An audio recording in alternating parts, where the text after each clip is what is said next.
ओम शांति। अव्यक्त स्थिति प्राप्त करने के लिए बाप दादा ने हृदय मोहिनी गुलजार दादी के माध्यम से हमें जो पुरुषार्थ बताया उसका मनन करेंगे। वाणियों के द्वारा संपूर्णता का पुरुषार्थ करेंगे।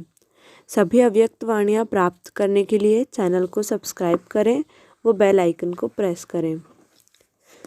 आज हम 18 मई 1969 की वाणी सुनेंगे, जिसका मुख्य टॉपिक है रूहानी ज्ञान योग के ज्योतिषी। रूहानी ज्ञान योग के ज्योतिषी। आप सभी ने बुलाया या बाप दादा ने आप सभी को बुलाया? किसने किसको बुलाया? जो बच्चे बाप के कर्तव्य में निमित्त बने हुए हैं, उन्हों को यह बात हर वक्त याद रखनी है कि हमें हर समय हर हालत में एवर रेडी और ऑलराउंड बनना है। अगर यह दो बातें सभी में आ जाएं, तो सर्विस का सबूत श्रेष्ठ निकल सकता है। लेकिन नंबरवार पुरुषार्थ अनुसार यह बातें हैं। आप निमित्त बने हुए बच्चों को यह स्लोगन याद रखना चाहिए कि हम जो कर्म करेंगे मुझे देख और सभी करेंगे।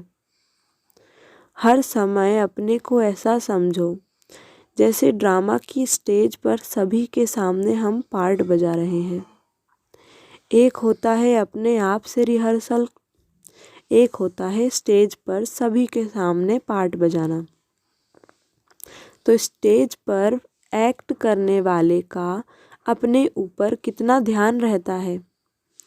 एक एक एक्ट पर हर समय अटेंशन रहता है। हाथों पर, पाँव पर, आँखों पर, सभी पर ध्यान रहता है।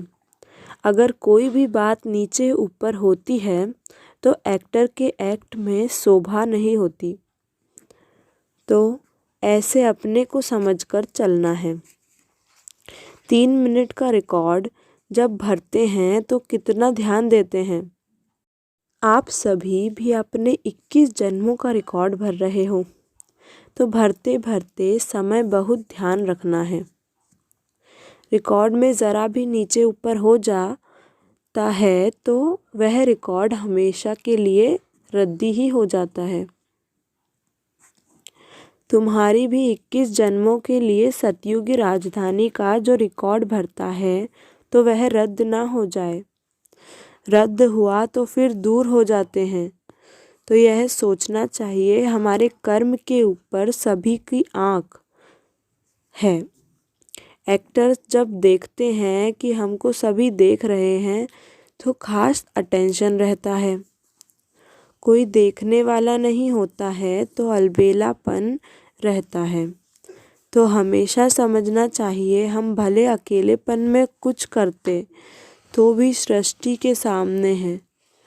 सारी सृष्टि की आत्माएं चारों ओर से हमें देख रही हैं।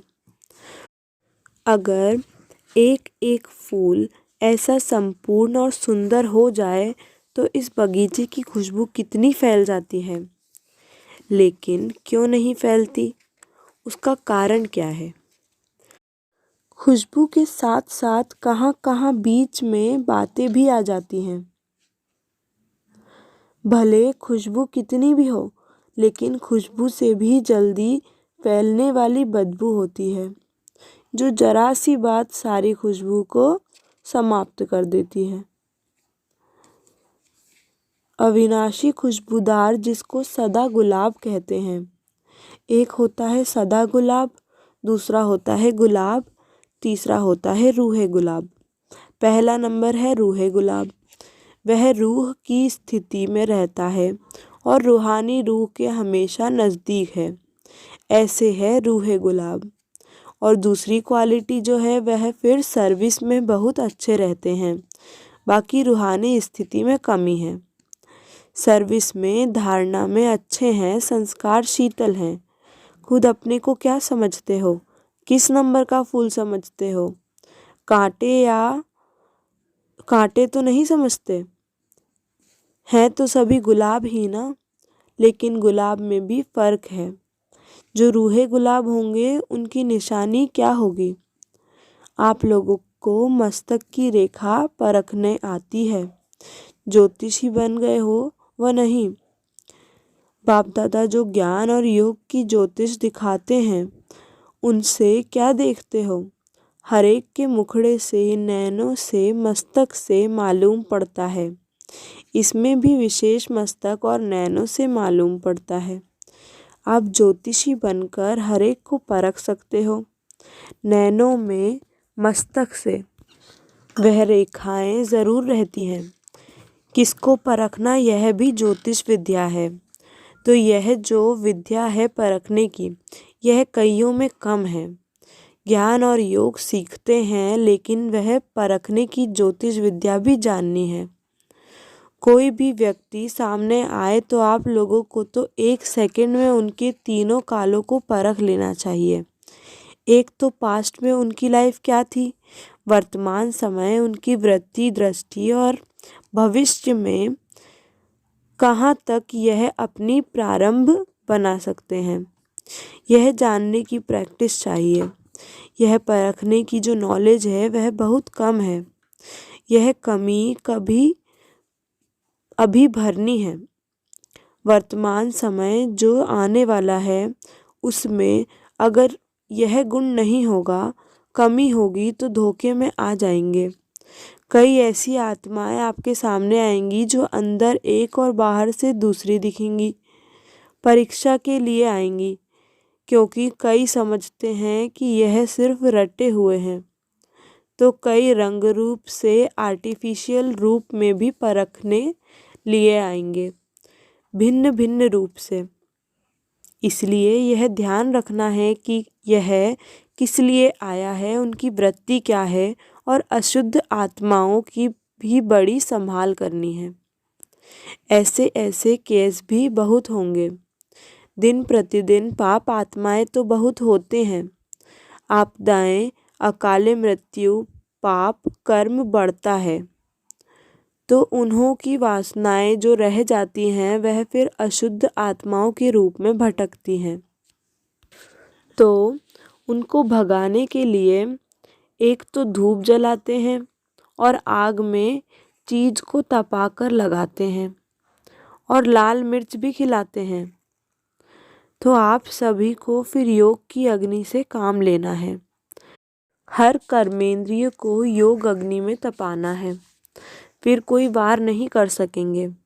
थोड़ा भी कहाँ ढीलापन हुआ, कोई भी कर्मेंद्रिय ढीली हुई तो फिर प्रवेशता हो सकती है। वह अशुद्ध आत्माएं भी बड़ी पावरफुल होती हैं। वह माया की पावर भी कम नहीं होती। यह बहुत ध्यान रखना है। और कई प्राकृतिक आपदाएं भी अपना कर्तव्य करेंगी। उसका सामना करने के लिए अपने में ईश्वरीय शक्ति धारण करनी है। उस समय स्नेह नहीं रखना है, उस समय शक्ति रूप की आवश्यकता है। किस समय स्नेह मूर्त, किस समय शक्ति रूप बनना है, यह भी सोचना है। इन सभी बातों में शक्ति रूप की आवश्यकता है। अगर कोई ऐसा आया और उनको ज़्यादा स्नेह दिखाया तो कहाँ नुकसान भी हो सकता है।